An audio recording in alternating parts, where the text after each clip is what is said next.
రూ. 12, రూ. 15 దాకా వచ్చి రాకపోయినా ఇరిగిపోయినా కూడా మళ్ళీ చెయ్యాలి. 2 గ్లాసులు వరిపిండి, ఒక అర గ్లాసు శనగపిండి. హాయ్ అమ్మా. హాయ్ తల్లి, ఎలా ఉన్నావు? దేవుడి కృపను బట్టి బాగానే ఉన్నానమ్మా. నిన్నైతే అసలు ఆరోగ్యం బాగోలేదు. ఈ రోజైతే కొంచెం పర్వాలేదు. ఓకే అమ్మా, వీడియోలోకి వెళ్ళిపోదామా? అలాగేనమ్మా. అమ్మ, మొన్న చెకోడీల పాక్ గురించి చెప్తానన్నావు కదా, ఈ వీడియోలో చెప్తావా?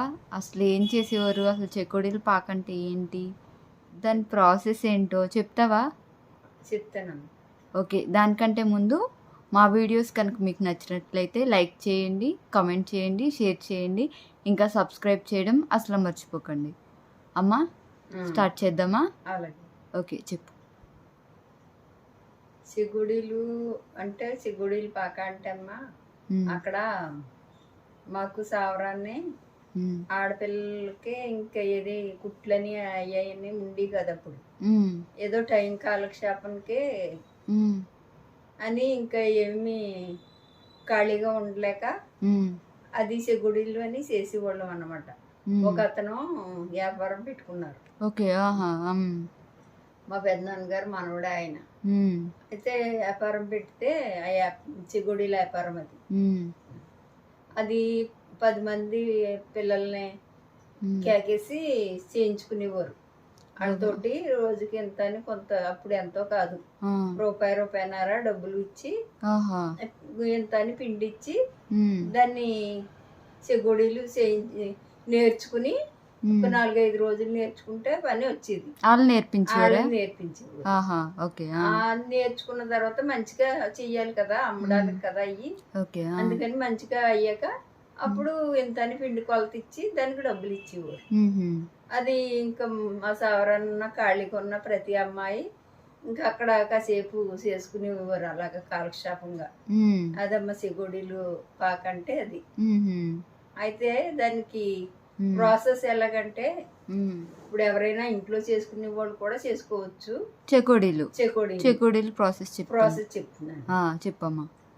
ఇప్పుడు 2 గ్లాసులు వరిపిండికి 4 గ్లాసులు నీళ్లు తీసుకోవాలి. అది ఒక అర గ్లాసు శనగపిండి తీసుకోవాలి.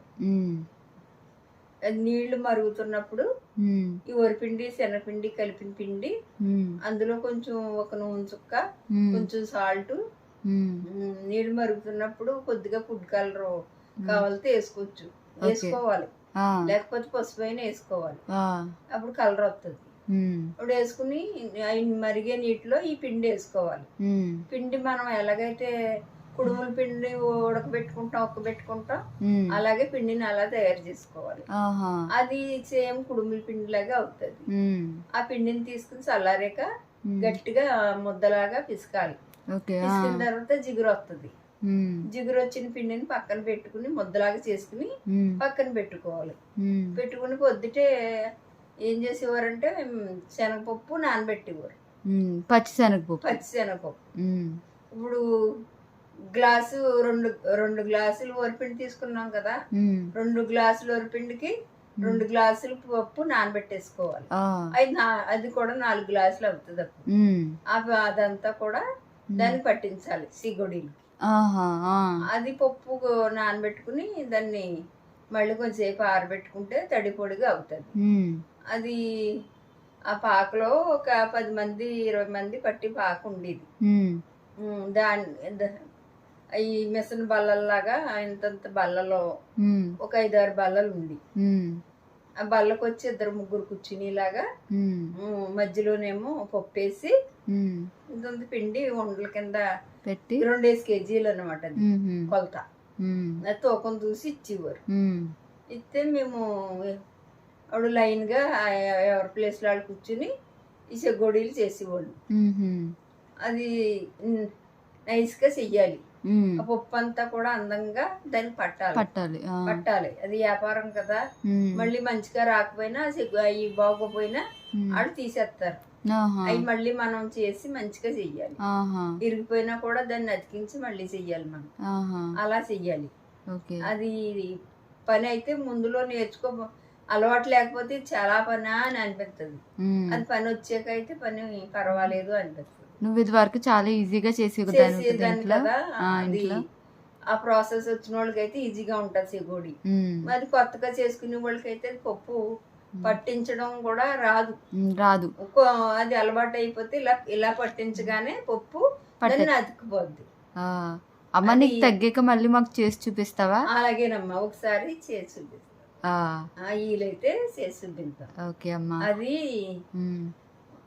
ఏం చేయాలంటే వ్యాపారం చేసుకునే వాళ్ళు కూడా ఇంట్లో ఆడవాళ్ళు ఖాళీగా ఉంటే చేసుకోవచ్చు వ్యాపారం.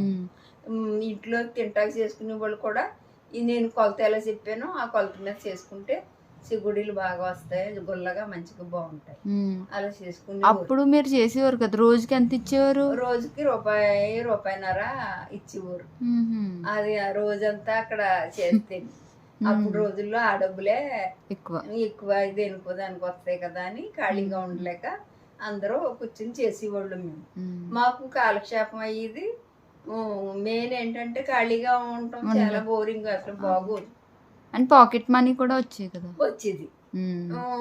వారానికి ఒకసారి ఒక్కొక్కరికి 12 రూపాయల నుంచి 15 రూపాయల దాకా అలా వచ్చి వాటితో ఏయన్నా తల్లిదండ్రులు కాకుండా ఏ గాజులో ఏయో అయ్యని ఇవన్నీ ఏదో మన డబ్బులు మనకన్నట్టు కొనుక్కుని అలా చేసుకునేవాళ్ళు. అది అప్పుడు చెకోడీలు. ఓకే అమ్మా, అదే. థ్యాంక్ యూ అమ్మా చెకోడీలు ప్రాసెస్ కూడా మాకు చెప్పినందుకు. ఓకే అమ్మా, బాయ్.